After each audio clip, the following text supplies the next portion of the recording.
Welcome to Shri Rajiv Gandhi IAS academy. Friends, வீடியோவில் August 4 மற்றும் 5 தேதிகளுக்கான current affairs எல்லாமே பார்க்க போகிறோம். சரி, வாங்க பார்க்கலாம். ஃப்ரெண்ட்ஸ், இந்த வீடியோ நோட்ஸ் எல்லாமே கீழே பிடிஎஃப் டிஸ்கிரிப்ஷன் கொடுத்துருக்கோம். அது எல்லாமே கிளிக் பண்ணி டவுன்லோட் பண்ணிச்சிங்க. அப்புறம் நம்ம டெலிகிராம் குரூப் லிங்க்மே கீழே டிஸ்கிரிப்ஷன் கொடுத்துருக்கோம். அதுலேயுமே கிளிக் பண்ணி ஜாயின் பண்ணிங்க. நம்முடைய டெலிகிராம் குரூப்பில் கரண்ட் அஃபேர்ஸ் குவீசஸ் நடத்திட்டு வரோம். நீங்களுமே ஜாயின் பண்ணி அட்டெண்ட் பண்ணிக்கலாம். ஓகே, சரி வாங்க பார்க்கலாம். ஃபஸ்ட்டு, இந்தியாவின் 101வது ராம்சார் தலமாக அறிவிக்கப்பட்டுள்ள க்ளோ ஏரி எந்த மாநிலத்தில் அமைந்துள்ளது? இதற்கான ஆன்சர் அருணாச்சல பிரதேசம். முதல்ல ராம்சார் தலம் அப்படின்னா என்னென்னு பார்க்கலாம். இப்போது சுற்றுச்சூழலுக்கு ரொம்ப ரொம்ப முக்கியமான பகுதிகளை, குறிப்பாக ஏரிகளை ராம்சார் தலமாக அறிவிப்பாங்க. அப்புறம் அந்த மாநில அரசு, அப்புறம் மத்திய அரசு, இவங்கெல்லாம் அதை பாதுகாக்கிறதுக்காக நிறைய முயற்சிகள் பண்ணுவாங்க. இப்போது அருணாச்சல பிரதேச மாநிலத்திற்கு முதல் ராம்சார் தலம் கிடைத்திருக்கு. இது இந்தியாவுடைய 101வது ராம்சார் தலம். இது இந்தோ பர்மிய பல்லுயிர் பெருக்க மையத்தில் அமைந்திருக்கு. அங்கே உள்ளூரில் இருக்கிற மிஷ்மி பழங்குடியின மக்களுக்கு இந்த ஏரி ஒரு புனிதமான இடமாக இருக்குது. ராம்சார் பிரகடனம் இது பார்த்திங்கன்னா ஈரானில் ராம்சார் அப்படிங்கிற பகுதியில் 1971 ஆண்டு பிப்ரவரி 2ஆம் தேதி இந்த ராம்சார் பிரகடனம் கொண்டு வந்திருந்தாங்க. அதன் அடிப்படையில் தான் இந்த மாதிரி சுற்றுச்சூழலுக்கு ரொம்ப முக்கியமான பகுதிகளை ராம்சார் தலம் அப்படிங்கிற மாதிரி அங்கீகரித்து அதை பாதுகாக்கணும் அப்படின்னு முடிவு பண்ணியிருப்பாங்க. அடுத்தது, 2025 உறுப்பு அறுவை மாற்று சிகிச்சையில் முதலிடம் பிடித்த பகுதி எது? இதற்கான ஆன்சர் டெல்லி. இப்போ பார்த்திங்கன்னா உறுப்பு மாற்று அறுவை சிகிச்சை இருக்குல்ல, அதில் பார்த்திங்கன்னா நம்ம இந்தியாவில் 2025 ஆண்டு ரொம்ப ரொம்ப அதிகமான உறுப்பு மாற்று அறுவை சிகிச்சை எங்கே நடந்திருக்கு அப்படின்னா டெல்லியில் தான் நடந்திருக்கு. இது டெல்லினா டெல்லி மட்டும் இல்லை, டெல்லி NCR பிராந்தியத்தில் தான், அதாவது டெல்லி மற்றும் அதை சுற்றி இருக்கிற சின்ன சின்ன நகரங்கள் இருக்குல்ல, இதெல்லாம் சேர்த்து டெல்லி NCR ரீஜன் அப்படின்னு சொல்லுவாங்க. அதுதான் முதல் இடத்துல இருக்குது. 2வது இடத்துல நம்ம தமிழ்நாடு இருக்குது. அதே நேரம் இந்த மூளைச்சாவு அடைந்தவங்க இருக்காங்கல்ல, அவங்க உடல் உறுப்பு தானம் செய்வாங்க. அந்த மாதிரி பார்க்கும்போது முதலிடம் பிடித்தது தமிழ்நாடு, 2ஆம் இடம் மகாராஷ்டிரா, 3ஆம் இடம் தெலுங்கானா. நம்ம தமிழக அரசு ஒரு முக்கியமான அறிவிப்பு வெளியிட்டிருந்தாங்க. என்ன அப்படின்னா, உறுப்பு தானம் செய்தவங்களுடைய உடல்கள் அரசு மரியாதையுடன் அடக்கம் செய்யப்படும் அப்படின்னு 2023 ஆண்டு செப்டம்பர் 23ஆம் தேதி அறிவித்திருந்தாங்க. அதன் அடிப்படையில் இப்போ கூட பார்த்தீங்கன்னா உறுப்பு தானம் செய்தவங்களுடைய உடல்கள் அரசு மரியாதையுடன் அடக்கம் செய்யப்படுது. இப்போது 2025 ஆண்டு இந்தியாவில் மொத்தமான உறுப்பு மாற்று அறுவை சிகிச்சைகள் இது 20,138 நடந்திருக்கு. முதல் முறையாக ஒரே ஆண்டில் 20,000 தாண்டி இந்த உறுப்பு மாற்று அறுவை சிகிச்சைகள் நடந்திருக்கு. இந்த மாதிரி உறுப்பு மாற்று அறுவை சிகிச்சை ரொம்ப ரொம்ப அதிகமாக அமெரிக்காவில் தான் நடைபெறுது. 2வதாக சீனாவில் நடைபெறுது. 3வதாக நம்ம இந்தியாவில் நடைபெறுது. அதே மாதிரி வாழும் கொடையாளர்கள் இருக்காங்கள்ல, அவங்க தன்னுடைய உறுப்பை தனக்கு ரொம்ப நெருக்கமானவங்களுக்கு தானம் பண்ணுவாங்க. இப்போ நம்ம சில படங்களில் கூட பார்த்துருப்போம். கிட்னி இப்போ ஒரு அப்பா கிட்டே இருக்கும், அவருடைய மகளுக்கு கொடுக்க வேண்டிய ஒரு சிச்சுவேஷன் இருக்கும். அந்த மாதிரிலாம் தானம் பண்ணுறாங்கல்ல, இந்த மாதிரி வாழும் கொடையாளர்கள் தானம் மூலமாக செய்கிற உறுப்பு மாற்று அறுவை சிகிச்சையில் முதலிடம் பெற்றது இந்தியா. ஃப்ரெண்ட்ஸ், நம்ம ராஜீவ் காந்தி ஐஏஎஸ் அகாடமியில் இந்த ஆண்டு நடைபெற போகிற TNPSC Group 1 ப்ரிலிம்ஸ் எக்ஸாமுடைய டெஸ்ட் சீரிஸ் ஸ்டார்ட் பண்ணியிருக்கோம். ஸ்க்ரீனில் தெரிகிற இந்த நம்பருக்கு நீங்கள் வாட்ஸ்அப் பண்ணி இதன் மூலமாக நீங்கள் ஜாயின் பண்ணிக்கலாம். அதே மாதிரி இந்த ஆண்டு நடைபெற போகிற TNPSC Group 2 Group 2A எக்ஸாமுக்கான ப்ரிலிம்ஸ் டெஸ்ட் பேட்சுமே நம்ம இன்ஸ்டியூட்டில் ஸ்டார்ட் பண்ண போகிறோம். ரொம்ப குறைந்த கட்டணத்தில் இது நம்ம நடத்துகிறோம். ஸ்க்ரீனில் தெரிகிற இந்த நம்பருக்கு நீங்கள் கால் பண்ணி இதில் ஜாயின் பண்ணிக்கலாம், அல்லது வாட்ஸ்அப் பண்ணி கூட இதில் ஜாயின் பண்ணிக்கலாம். அடுத்தது, சிறப்பு பொருளாதார மண்டலங்களில் இருந்து ஏற்றுமதி செய்வதில் தமிழ்நாடு எத்தனையாவது இடத்தை பிடித்துள்ளது? இதற்கான ஆன்சர் 4ஆம் இடம். இப்போது சிறப்பு பொருளாதார மண்டலம், ஸ்பெஷல் எக்கனாமிக் ஜோன் அப்படின்னா என்ன அப்படின்னா, இப்போது ஒரு அரசு ஒரு குறிப்பிட்ட ஒரு பகுதியை தேர்வு பண்ணிப்பாங்க. அந்த மாதிரி தேர்வு பண்ண பகுதியில் நிறைய நிறுவனங்களை நிறுவுவாங்க. அந்த நிறுவனங்களுக்கு மின்சார வசதி, சாலை வசதி எல்லாம் ரொம்ப சிறப்பாக இருக்கும். அதனால் அங்கே உற்பத்தியும் ரொம்ப அதிகமாக நடக்கும். அதே மாதிரி அதை சுற்றி இருக்கிறவங்க அதன் மூலமாக வேலை வாய்ப்பும் அவங்களுக்கு அதிகமாக கிடைக்கும். இதுதான் சிறப்பு பொருளாதார மண்டலங்கள் அப்படிங்கிறது.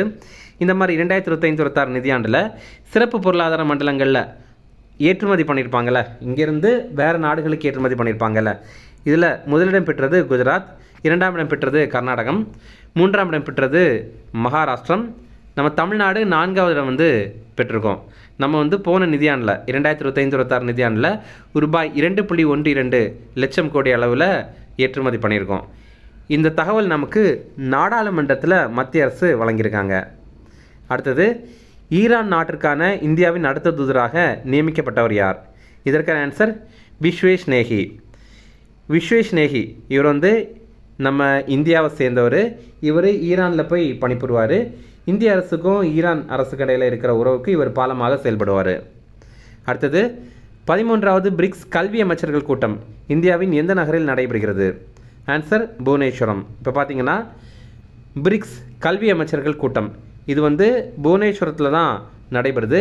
இந்த ஆண்டு பிரிக்ஸ் கூட்டமைப்பிற்கு தலைமை தாங்குகிற நாடு நம்ம இந்தியா. அதனால தான் இந்தியாவில் இந்த பிரிக்ஸுடைய பல்வேறு கூட்டம் வந்து நடைபெறுது. அடுத்தது, 2031-32 ஆண்டிற்குள் இந்தியாவின் மின் உற்பத்தி திறன் எவ்வளவு எட்ட இலக்கு நிர்ணயிக்கப்பட்டுள்ளது? இதற்கான ஆன்சர் 874 ஜிகாவாட். இப்போ பார்த்திங்க அப்படின்னா 2031-32 நிதியாண்டில் பார்த்திங்கன்னா நம்ம இந்தியாவுடைய மின்சார உற்பத்தி திறன் பார்த்திங்கன்னா 874 ஜிகாவாட் அளவுக்கு எட்டணும் அப்படின்ற மாதிரி இலக்கு நிர்ணயம் பண்ணியிருக்காங்க. இந்த ஆண்டு ஜூன் 30 நிலவரப்படி இந்தியாவுடைய மொத்த நிறுவப்பட்ட மின் உற்பத்தி திறன் 548.86 ஜிகாவாட் திறனாக இருக்குது. இதில் படிமமல்லாத எரிசக்தி ஆதாரங்கள், அதாவது ரினியூவபிள் எனர்ஜி இருக்குல்ல, அதன் மூலமாக நமக்கு கிடைத்த மின்சாரம், அதாவது சூரிய ஒளி, காற்று, நீர் மின்சாரம், இந்த மாதிரிப்பட்ட மின்சாரத்தின் மூலமாக நம்ம மின் உற்பத்தி பண்ண பங்களிப்பு வந்து 54.18% இருக்குது. நம்ம ஒரு இலக்கு வச்சுருந்தோம், என்ன அப்படின்னா 2030 ஆண்டுக்குள்ளாடி நம்ம உற்பத்தி பண்ணுற மின்சாரத்தில் பாதி வந்து இந்த ரினியூவபிள் எனர்ஜி மூலமாக தான் நம்ம பெறணும் அப்படின்ற மாதிரி நம்ம இலக்கு வச்சுருந்தோம். ஆனால் இப்போ பார்த்திங்கன்னா 2026 ஆண்டுலேயே அந்த இலக்கையும் நம்ம தாண்டிட்டோம். நமக்கு ரினியூவபிள் எனர்ஜியில் 500 ஜிகாவாட் மின்சாரத்தை உருவாக்கணும் அப்படிங்கிறதுக்கான இலக்காக 2030 ஆண்டை வச்சுருக்கோம். அடுத்தது, 2026 ஆண்டிற்கான 2வது பிரிக்ஸ் ஊழல் எதிர்ப்பு பணிக்குழு கூட்டம் இந்தியாவில் எந்த நகரில் நடைபெறுகிறது? ஆன்சர் ஹைதராபாத். ஏற்கனவே முதல் கூட்டம் வந்து நடைபெற்று முடிந்தது. அது ஆன்லைனில் ஜூன் மாதம் நடைபெற்றது. இப்போது 2வது கூட்டம் வந்து ஹைதராபாத்தில் நடைபெறுது. அடுத்தது, இண்டிகோ நிறுவனத்தின் புதிய தலைமை நிர்வாக அதிகாரியாக பொறுப்பேற்றுள்ளவர் யார்? இதற்கான ஆன்சர் வில்லி வால்ஷ். இப்போ பார்த்தீங்கன்னா இண்டிகோ அப்படிங்கிறது நம்ம இந்தியாவை சேர்ந்த ஒரு விமான தனியார் நிறுவனம். இதோடைய சிஇஓவாக இப்போ வில்லி வால்ஷ் அப்படிங்கிறவரை அப்பாயின்ட் பண்ணியிருக்காங்க. அடுத்தது, மைகால் செயலியை வெளியிட்ட அமைப்பு எது? இதற்கான ஆன்சர் ட்ராய். ட்ராய் அப்படின்னா telecom regulatory authority of India அப்படிங்கிறது. தமிழில் இந்திய தொலைத்தொடர்பு ஒழுங்குமுறை ஆணையம் அப்படிங்கிறது. இப்போ நம்ம இந்தியாவில் இந்த நெட்வொர்க் கம்பெனிஸ்லாம் இருக்குல்ல, இது எல்லாத்தையும் நிர்வகிக்கிற அமைப்பு இந்த ட்ராய் தான். இப்போ இவங்க மைகால் அப்படிங்கிற ஒரு செயலியை வெளியிட்டிருக்காங்க. முன்னாடியே இந்த செயலியை வெளியிட்டாங்க, ஆனால் இப்போ அதை வந்து மறுமேம்பாடு பண்ணி வெளியிட்டிருக்காங்க. இது வந்து நம்ம குறைகளை பதிவு பண்ணுறதுக்கான ஒரு செயலி. அதாவது நமக்கு இப்போது ஃபோன் பேசிகிட்டு இருக்கும்போது பாதியில் கட் ஆகுது, அல்லது ரிங்கே போக மாட்டேங்குது, இந்த மாதிரிப்பட்ட விஷயங்கள்லாம் சில பிரச்சனைகள் நம்ம பார்த்துருப்போம். அதெல்லாமே நம்ம வந்து இந்த ஒரு மைகால் அப்படிங்கிற ஆப்பில் பதிவு பண்ணிக்கலாம். அடுத்தது, எந்த நிதியாண்டுக்குள் இந்திய பொருளாதாரம் $5 ட்ரில்லியன் இலக்கை எட்டும் என IMF தெரிவித்துள்ளது? ஆன்சர் 2028-29. இப்போ பார்த்தீங்கன்னா 2028-29 நிதியாண்டுக்குள்ளாடி இந்தியாவுடைய பொருளாதாரம் இது $5 ட்ரில்லியன் இலக்கை எட்டும் அப்படின்ற மாதிரி சொல்லியிருக்காங்க. யார் அப்படின்னா IMF. IMF அப்படின்னா இன்டர்நேஷ்னல் மானிட்டரி ஃபண்ட், சர்வதேச நாணய நிதியம். அடுத்தது, 2026 அண்டர்-17 உலக மல்யுத்த சாம்பியன்ஷிப் போட்டி எங்கு நடைபெற்றது? இதற்கான ஆன்சர் பாகு. பாகு அப்படிங்கிறது அஜர்பைஜான் நாட்டில் இருக்கிற ஒரு இடம். இங்கே வந்து இந்த போட்டி நடைபெற்றது. இந்தியா இதில் 13 பதக்கங்களை வென்றிருக்கோம். இதில் அணிகள் பிரிவில் இந்தியா வெண்கலம் ஜெயிச்சிருக்கோம். அடுத்து புக்ஸ் அண்ட் ஆதர்ஸ் பார்க்கலாம். வைகோ இன் பார்லிமெண்ட் அப்படிங்கிற புத்தகத்தை இப்போ வெளியிட்டிருக்காங்க. இதை எழுதினவர் வைகோ அவர்கள் தான். இவர் மதிமுகவுடைய பொதுச் செயலாளர். மதிமுக அப்படிங்கிறது மறுமலர்ச்சி திராவிட முன்னேற்ற கழகம்.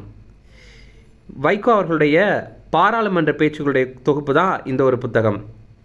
இந்த நூலை வந்து ராகுல் காந்தி வெளியிட்டிருந்தார். இதை பெற்றுக்கொண்டவர் உத்தரப்பிரதேசத்துடைய முன்னாள் முதல்வரான அகிலேஷ் யாதவ். அடுத்தது, மகாராஷ்டிரா மத சுதந்திர சட்டம் 2026 அப்படிங்கிறது இப்போ நிறைவேற்றம் பண்ணிட்டாங்க.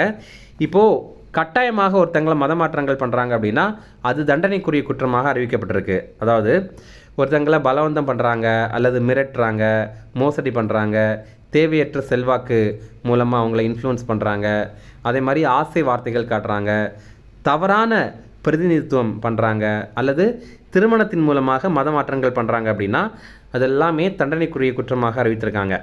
இதையும் தாண்டி ஒருத்தங்க மத மாற்றம் பண்ணுறாங்க அப்படின்னா அவங்க குறைந்தது 60 நாட்களுக்கு முன்பாக மாவட்ட ஆட்சியருக்கு முன்னறிவிக்கணும். இந்த சட்டத்தை இயற்றிய இந்தியாவுடைய 13வது மாநிலமாக இப்போ மகாராஷ்டிரா ஆயிருக்கு. ஏற்கனவே நிறைய மாநிலங்களில் இந்த சட்டங்களை ஏற்றிட்டாங்க. அடுத்த முக்கிய தினங்கள், சர்வதேச மேக புலிகள் தினம், இது ஆகஸ்ட் 4ஆம் தேதி. இன்டர்நேஷ்னல் கிளவுடட் லெப்பர்ட் டே. இதை ஏன் மேக புலிகள் கிளவுடட் லெப்பர்ட் அப்படின்னு சொல்கிறாங்கன்னா இந்த புலிகளுடைய வகையில் பார்த்தீங்கன்னா உடம்பெல்லாம் மேகம் மாதிரி திட்டுகளாக இருக்குல்ல, அதனால தான் இதை அப்படி சொல்கிறாங்க. அடுத்தது, இப்போ இந்த மேகப்புலி பாதுகாப்பு செயல் திட்டத்தை இந்தியா தொடங்கியிருக்காங்க. Clouded leopard conservation action plan அப்படிங்கிறது. இதன் அடிப்படையில் வடகிழக்கு இந்தியா முழுவதும் இந்த புலிகள் வாழ்கிற 14 முன்னுரிமை பகுதிகளை கண்டறிஞ்சிருக்காங்க. இனிமேல் அந்த பகுதிகளில் அதை பாதுகாப்பாங்க. IUCN பட்டியலில் இந்த மேகப்புலிகள் இது வல்னரபிள் அப்படிங்கிற கேட்டகரியில் இருக்குது. அதாவது பாதிக்கப்படக்கூடியவை அப்படிங்கிற பட்டியலில் தான் இருக்குது. இனி ரிவிஷன் பார்க்கலாம். இந்தியாவின் 101வது ராம்சார் தலமாக அறிவிக்கப்பட்டுள்ள க்ளோ ஏரி எந்த மாநிலத்தில் அமைந்துள்ளது? ஆன்சர் அருணாச்சல பிரதேசம். அடுத்தது, 2025 உறுப்பு அறுவை மாற்று சிகிச்சையில் முதலிடம் பிடித்த பகுதி எது? இதற்கான ஆன்சர் டெல்லி. அடுத்தது, சிறப்பு பொருளாதார மண்டலங்களில் இருந்து ஏற்றுமதி செய்வதில் தமிழ்நாடு எத்தனையாவது இடத்தை பிடித்துள்ளது? ஆன்சர் 4ஆம் இடம். அடுத்தது, ஈரான் நாட்டிற்கான இந்தியாவின் அடுத்த தூதராக நியமிக்கப்பட்டவர் யார்? ஆன்சர் விஸ்வேஷ் நேகி. அடுத்தது, 13வது பிரிக்ஸ் கல்வி அமைச்சர்கள் கூட்டம் இந்தியாவின் எந்த நகரில் நடைபெற்றது? இதற்கான ஆன்சர் புவனேஸ்வரம். அடுத்தது, 2031-32 ஆண்டுக்குள் இந்தியாவின் மின் உற்பத்தி திறன் எவ்வளவு எட்ட இலக்கு நிர்ணயிக்கப்பட்டுள்ளது? Answer 874 gigawatt. அடுத்தது, 2026ஆம் ஆண்டிற்கான 2வது பிரிக்ஸ் ஊழல் எதிர்ப்பு பணிக்குழு கூட்டம் இந்தியாவில் எந்த நகரில் நடைபெற்றது? ஆன்சர் ஹைதராபாத். அடுத்தது, இண்டிகோ நிறுவனத்தின் புதிய தலைமை நிர்வாக அதிகாரியாக பொறுப்பேற்றுள்ளவர் யார்? இதற்கான ஆன்சர் வில்லி வால்ஷ். அடுத்தது, மைக்கால் செயலியை வெளியிட்ட அமைப்பு எது? ஆன்சர் ட்ராய் அப்படிங்கிற அமைப்பு. அடுத்தது, எந்த நிதியாண்டுக்குள் இந்திய பொருளாதாரம் $5 ட்ரில்லியன் இலக்கை எட்டும் என IMF தெரிவித்துள்ளது? இதற்கான ஆன்சர் 2028-29. இதை இப்போ நம்ம நிதியமைச்சர் நிர்மலா சீதாராமன் நாடாளுமன்றத்தில் தெரிவித்திருக்காங்க. அடுத்தது, 2026 அண்டர் 17 உலக மல்யுத்த சாம்பியன்ஷிப் போட்டி எங்கு நடைபெற்றது? ஆன்சர் பாகு. அடுத்தது, போன வீடியோவில் நம்ம ஒரு ப்ரீவியஸ் இயர் கேள்வி கேட்டிருந்தோம், அதற்கான ஆன்சர் பார்க்கலாம். இங்கே சில பல்கலைக்கழகங்கள் கொடுத்துருக்காங்க, அது எந்த ஆண்டு நிறுவனாங்க அதன் அடிப்படையில் வரிசைப்படுத்தணும். ஃபஸ்ட்டு பார்த்திங்க அப்படின்னா பாரதிதாசன் பல்கலைக்கழகம் உருவாக்கியிருப்பாங்க. 1982 திருச்சியில் இதை உருவாக்கியிருப்பாங்க. அடுத்ததாக மனோன்மணியம் சுந்தரனார் பல்கலைக்கழகம் உருவாக்கியிருப்பாங்க. திருநெல்வேலியில் 1990 உருவாக்கியிருப்பாங்க. அடுத்ததாக பெரியார் பல்கலைக்கழகம் 1997 இதை சேலத்தில் உருவாக்கியிருப்பாங்க.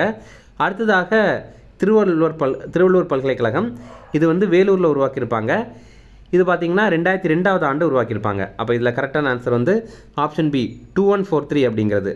நிறைய பேர் கரெக்டாக இதை ஆன்சர் பண்ணியிருந்தீங்க, எல்லாருக்குமே வாழ்த்துக்கள். இன்றைக்கான கேள்வி, இதில் விஞ்ஞான முறைகளை நிறுவுவதில் வழிகாட்டி மாணவர் சங்கிலியை காலவரிசைப்படையை தேர்ந்தெடுக்கவும் அப்படின்னு சொல்லியிருக்காங்க. அதாவது என்ன அப்படின்னா, இதை நம்ம எப்படி புரிஞ்சுக்கலான்னா, யார் ஆசிரியர், அவங்களுடைய மாணவர் யார் அப்படிங்கிறது. இப்போ பார்த்திங்கன்னா, இப்போ ஒருத்தருடைய மாணவர் இன்னொருத்தராக இருப்பார், அவருடைய மாணவர் இன்னொருத்தராக இருப்பார், அவருடைய மாணவர் இன்னொருத்தராக இருப்பார். அப்போ அந்த ஆர்டரை நீங்கள் சொல்லுங்கள். ஃபஸ்ட்டு யார் வருவாங்க, அவங்க மாணவர் யார் வருவாங்க, அதுக்கு அடுத்து உள்ளவங்க மாணவர் யார் வருவாங்க, அதுக்கு அடுத்த மாணவர் யார் வருவாங்க. இந்த மாதிரி நீங்கள் ஆர்டர் பண்ணி எழுதுங்க. இது நம்ம TNPSC எக்ஸாமில் கேட்ட கேள்வி, அதனால் இதை நம்ம கண்டிப்பாக தெரிஞ்சுக்கணும். ஓகே, அவ்வளோதான் ஃப்ரெண்ட்ஸ். இந்த வீடியோ பிடிச்சினா கண்டிப்பாக லைக் பண்ணுங்கள், நம்மளுடைய சேனலுக்கு சப்ஸ்கிரைப் பண்ணி வச்சிங்க, உங்கள் நண்பர்களுக்குமே ஷேர் பண்ணுங்கள். கண்டிப்பாக இது அவங்களுக்கும் மேலே தான் இருக்கும். தேங்க்யூ.